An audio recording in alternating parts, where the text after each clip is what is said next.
బుల్టన్లో మనం breaking news చూస్తున్నాం. 3 వేర్వేరు కార్యక్రమాలతో శ్రీహరికోటలోని ఇస్రో శాస్త్రవేత్తలు బిజీ అయిపోయారు. స్పేస్ డే వేడుకలు, స్వాతంత్ర దినోత్సవం, రాకెట్ ప్రయోగం 2 రోజుల వ్యవధిలోనే జరగనున్నాయి. దీంతో ఏర్పాట్లలో ఇస్రో శాస్త్రవేత్తలు బిజీగా ఉన్నారు.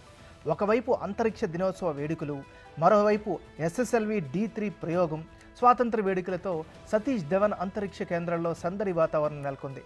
దీంతో పాటు రేపు షార్ స్పేస్ వేడుకలకు AP deputy CM Pawan Kalyan హాజరు కానున్నారు. పవన్ కళ్యాణ్ సమక్షంలో అంతరిక్ష దినోత్సవ వేడుకలు జరుగుతాయి. దీంతో ఇస్రో అధికారులు డిప్యూటీ సీఎం భద్రతపై సమావేశమయ్యారు.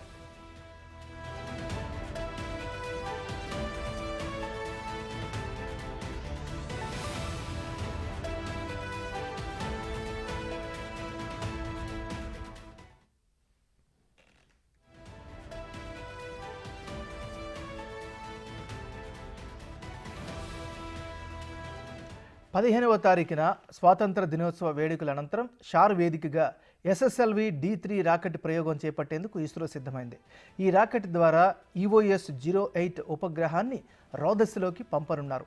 175.5 కిలోల బరువు గల ఈ శాటిలైట్ తాజాగా ఇస్రో రూపొందించిన భూ పరిశీలన ఉపగ్రహం. ఇది రక్షణ రంగానికి ఉపయోగపడుతుంది. 15న ఉదయం 9:15 షార్ నుండి SSLC D3 రాకెట్ ద్వారా EOS-08 ఉపగ్రహాన్ని రోదస్లోకి పంపనున్నారు.